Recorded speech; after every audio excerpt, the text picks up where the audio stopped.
श्री राधे राधे दोस्तों, कैसे हो आप लोग ठीक होंगे, स्वस्थ होंगे, मस्त होंगे और बढ़िया ही होंगे। तो चलिए आज हम जानेंगे कन्या पूजन के बारे में, जो कि आप सभी के लिए आज का जो वीडियो है।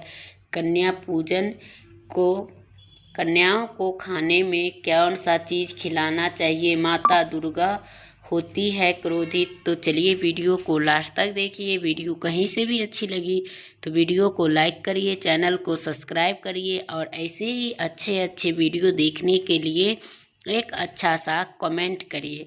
तो चलिए कमेंट बॉक्स में जय माता दी ज़रूर लिखिए। जिन भाई बहन को हमारी वीडियो अच्छी लग रही हो तो वीडियो को लाइक करें, चैनल को सब्सक्राइब करिए और ऐसे ही रोचक वीडियो देखने के लिए चैनल को सब्सक्राइब करके रखिए, ताकि आपको जो आगे जो भी पूजन जो भी विधि हो वो आपके विधिवत मिलती रहे और आप लोग देखते रहिए। और जय माता दी कमेंट बॉक्स में ज़रूर लिखिए। और इसमें जो है कौन सा कन्या को एक चीज़ भूल से भी ना खिलाए तो वो कौन सी चीज़ें होंगे। तो दोस्तों वीडियो को एंड तक बने रहना है। वीडियो कहीं से भी स्किप करेंगे तो आपको इतना रोचक जो चीज़ें हैं वो दूर हो जाएंगे, मतलब आप जान नहीं पाएंगे। तो आप लोग फिर समझेंगे कैसे। तो कन्या को पूजन में ये गलतियां अगर करेंगे तो आपको बहुत भारी नुकसान और महाभारी पाप का भागीदारी बनना पड़ सकता है। तो इन चीज़ों का भी ध्यान में रखते हुए करना चाहिए। और कन्या जो होती है वो हमारी माताएं की रूप में आती है और उनको भोजन और चरण से लेके और उनका जितना कुछ दिया जाता है वो बहुत ही शुभ होता है। और उनका चरण घर में पड़ने से आपके घर में धन की आगमन होती है और आपके घर में दिन दुगनी रात चुगनी होती है। और इसमें जो कुछ दान पुण्य किया जाता है उनसे आपको बहुत ज़्यादा लाभ मिलते हैं। तो आपको ज़रूर से करना चाहिए दोस्तों। और कन्या को पूजन करने से गरीब व्यक्ति ज़रूर करना चाहिए, क्योंकि चैत्र नवरात्रि में 2025 में 30 मार्च से लेके 6 अप्रैल तक के चलेंगे कन्या पूजन। चैत्र नवरात्रि में जो है वो कब करेंगे, कौन, मतलब बहुत सारे लोग सप्तमी में भी कन्या पूजन करते हैं। चैत्र नवरात्रि 5 अष्टमी शनिवार को मनाई जाएगी। तो आप लोग नवमी दोनों एक ही दिनों में भी कर सकते हैं। तो आपको अष्टमी और नवमी में इन दोनों समय में हर हाल में अवश्य कर देना चाहिए। शास्त्र में 9 दिनों की नवरात्रि के शुभ दिनों में मंगलकारी माना जाता है दोस्तों। तो आपको ज़रूर से करना है। और जो भाई बहन कर रहे हैं तो बहुत अच्छे हैं, इसमें ये नहीं देखा जाता कि अच्छा, तो बहुत ही शुभ माना जाता है। नवरात्रि के दिनों में माता दी का पूजन करने से माँ का जो पूजन होते हैं, उनकी जो कुंडली में कष्ट होते हैं वो सब दूर होते हैं और सच्चे हृदय वाले व्यक्ति को से ही पूर्ण होता है। तो माँ के उपासना से ही करना चाहिए। और कष्ट नवरात्रि में माता रानी को नवरात्रि में पूजन किया जाता है। नवरात्रि के दौरान जो है कन्या पूजन का सबसे कन्यादान और कन्या पूजन उनसे फूल की पंखुड़ियों की तरह होती है। और कन्या पूजन सबसे श्रेष्ठ है। कन्या के रूप में माता वैष्णो खुद आते हैं और उनके कण कण में वास करते हैं और वो ही आपके घर आते हैं। और 33 कोटि देवता को वास होते हैं कन्या का मस्तक पे। कन्या छोटी हो चाहे बड़ी हो, लेकिन वो हमेशा माँ के समान मानी जाती हैं। और इन व्रत की उपासना से जितना कि आपके कन्या पूजन से पुण्य मिलती है उतना कोई और चीज़ में नहीं होती। कन्याओं के भोग लगाने के लिए, उन्हें पसंद करने के लिए बदले में आशीर्वाद मांगा जाता है। कन्या को पसंद करने के लिए उपहार दिया जाता है। तो दोस्तों जो लोग सप्तमी कर रहे हैं और अष्टमी, तो उनको शुक्रवार को अष्टमी यानी कि सप्तमी मनानी चाहिए। अष्टमी शनिवार को मनाना चाहिए। तो आप सबका कन्फर्म हो गया। और इनके बाद आपको जो कन्या पूजन है वो उनकी विधि हम जानेंगे।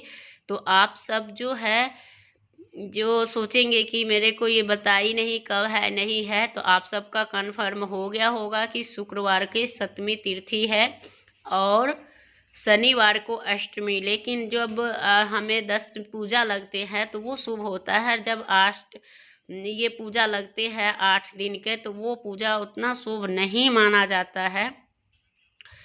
तो जे कन्या को अब हम चलते हैं कन्या बारे में बोलने के लिए। कन्याओं हमारे लिए उनके कन्याओं के जो मस्तक में होते हैं वो उनको स्वागत करने चाहिए, उनको कन्याओं को पूजन करना चाहिए। तो वो कितने उम्र का होना चाहिए? कन्या 2 साल से लेके 10 साल 11 साल तक के श्रेष्ठ माना जाता है और दुर्लभ माना जाता है, उसे पूजन करना चाहिए।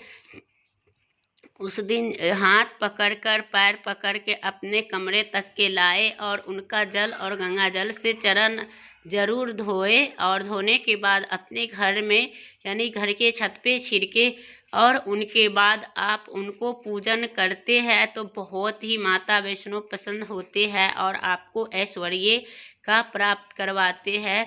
तो आपको ये करना ज़रूरी है। तो यही करने से आपको बहुत ज़्यादा लाभ होते हैं। और कन्याओं को स्वागत करने जब कन्या आए तो उनको स्पर्श करवाने चाहिए। और जब आप कन्याओं को जो है चुन्नी मतलब 11 या 9 कन्या खिला रहे हैं तो उनकी सिर पे चुन्नी जरूर बांधनी चाहिए और रोली का तिलक जरूर करने चाहिए। अक्षत और कुमकुम का तिलक भी लगाना चाहिए और उनके बाद भोजन करवाना चाहिए। कन्याओं के थाली में 3 पूड़ियाँ नहीं देनी चाहिए, बेशक 2 दे, लेकिन 3 रोटियां या 3 पूड़ियाँ नहीं देनी चाहिए। उससे ये जेल में कैदियों के दिया जाता है। तो ऐसे थाली कन्याओं के लिए मत लगाइए। 1-2 आप दे सकते हैं और उनसे दोष नहीं लगता है। तो कन्याओं को भोजन कराने के बाद कन्याओं के लाल चुन्नी जरूर ओढ़ाना चाहिए और खीर पूरी और छोले जरूर देना चाहिए दोस्तों। और वही अच्छा होता है, माता का वही जो है वही सबसे प्रिय भोजन है। तो आपको ज़रूर करना चाहिए। और अगर उस दिन कोई भी व्यक्ति घर में कुरकुरे या जैसे कि चिप्स ये सब अगर देते हैं कन्या को तो वो घोर अनर्थ माना जाता है। उसमें लहसुन प्याज की पेस्ट होता है। तो इसलिए माँ दुर्गा क्रोधित हो सकती है। जहाँ आपने लहसुन प्याज का त्याग किया है, आपने एक गलती के कारण आपने सारे कुछ बर्बाद कर लेंगे। तो इन चीज़ों से बचनी चाहिए। और कन्याओं को डब्बा बंद ऐसे भी चीज़ नहीं देना चाहिए जिसमें लहसुन प्याज हो। कोई भी चीज़ मार्केट में ऐसे भी होती है जैसे कैसे भी इस्तेमाल होते हैं। इसलिए कन्या पूजन के लिए खाना घर पे नहीं बनाते और मार्केट से रेडीमेड बनवा के लाते हैं और वो शुभ नहीं माना जाता है।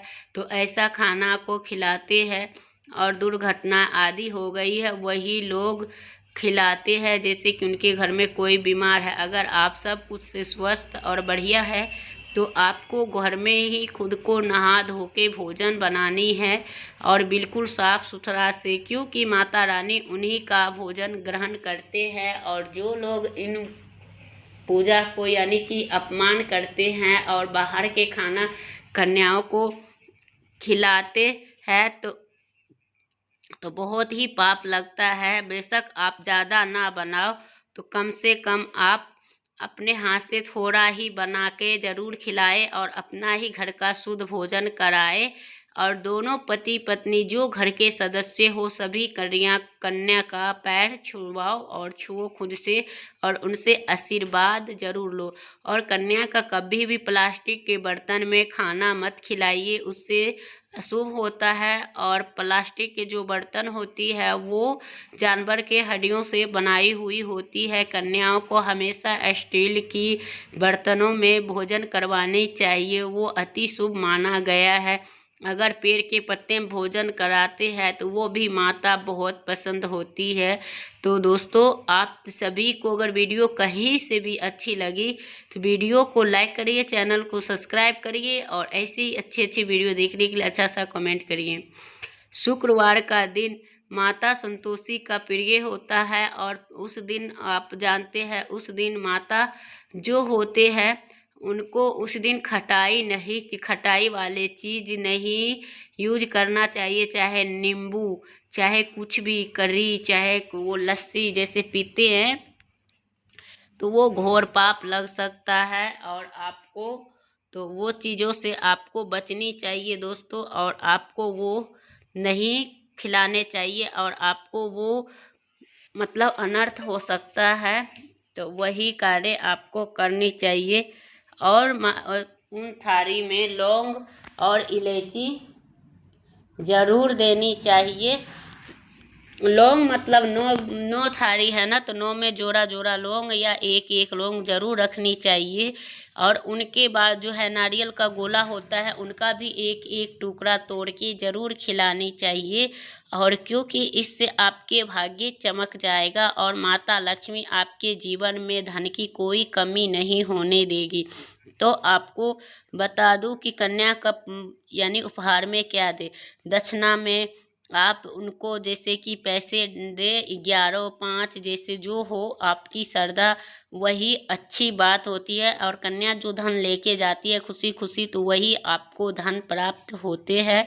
और कन्याओं को खुशी खुशी धन को प्रदान करिए और ऐसे ही बने रहिए। कन्या जितना ही खुश होते हैं माता रानी उतना ही आपसे प्रसन्न होते हैं। ऐसे में आप कन्याओं को चॉकलेट बॉक्स दे सकते हैं और आपका सामर्थ्य है तो आप उनको स्टील का भी बर्तन का गिफ्ट कर सकते हैं और उनका अच्छा सा वस्त्र भी दे सकते हैं। अगर लोहे के बर्तन देते हैं तो राहु केतु आपके जीवन में प्रवेश कर जाएगा, तो आप लोहे के बर्तन से दूर रहे। जब कन्या अपने घर के लिए प्रस्थान करे तो उनके चरण जरूर से छू ले और अपने मन में जो इच्छा है वो बोलकर और माता रानी को प्रणाम कर लीजिए आपको सच्चे दिल से। तो आपका मन में जो भी लालच हो वो सभी आपको दूर हो जाएंगे और आपको सच्ची श्रद्धा और इच्छा से आपको सब कुछ पूरा होगी। तो आपको ज़रूर करना चाहिए और पूरा होगा। और नवरात्रों के दिनों में अगर मिल जाए ये संकेत तो माता दुर्गा आपके घर में आ रही है, तो आपको ये संकेत जरूर मिलेंगे। दोस्तों, आपके सबसे पहला संकेत ये है, जब आप कलश बैठाते हैं तो जो निकलते हैं वो जैसे आपको पता चल जाता है कि आपको शुभ और अच्छे और बुरे का पता चल जाता है। तो वो चीज़ें आपको पता, अगर आपने जो बोए हैं और किसी कारणवश नहीं हो पाए हैं तो वो बड़ा मनहूस माना जाता है। अगर किसी को जो निकल के सूख जाते हैं उनको भी ये साल खराब होने वाली है तथा कोई बीमारी आने वाली है। और जिनके घर में ग्रीन और जिनके घर में बिल्कुल जो हरा भरा दिखता है उनके घर में धन और तरक्की आने की आगमन होता है और माता आपसे अत्यधिक पसंद है। माँ अपने भक्तों को ज़रूर माफ़ करती है और जो चाहे वो अपने बच्चों को ज़रूर देती है। एक माँ ही होती है और कोई भी भूल चूक हो चुकी हो तो 9वें दिन जो है पूर्णमी के दिन आप उनको भूल चूक को क्षमा करिए। माता रानी अपने बच्चों को माफ़ ज़रूर करती है और बच्चा ही ऐसा कैसा जो अपने माँ से माफ़ी ना मांगे तो उससे ये शुभ संकेत नहीं माना जाता।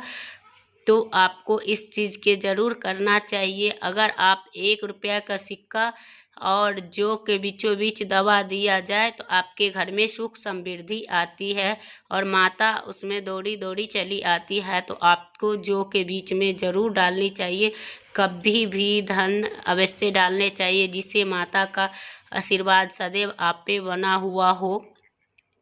जीवन में कोई भी ऐसा नहीं कार्य करना है जिससे आपको वो होता है। तो चलिए, अगर आपको नवरात्रि के दौरान अगर 4:30 बजे के बाद आंखें खुलती है तो बड़ा ही शुभ माना जाता है। वो ब्रह्म मुहूर्त में कहलाते हैं और वो में देवी शक्ति मतलब उठाती है और वो देवी माता का प्राप्त करने का मतलब माना जाता है। तो दोस्तों वीडियो करूँगी यहीं पे एंड, फिर मिलूँगी एक नया वीडियो के साथ। तब तक के लिए आप सभी से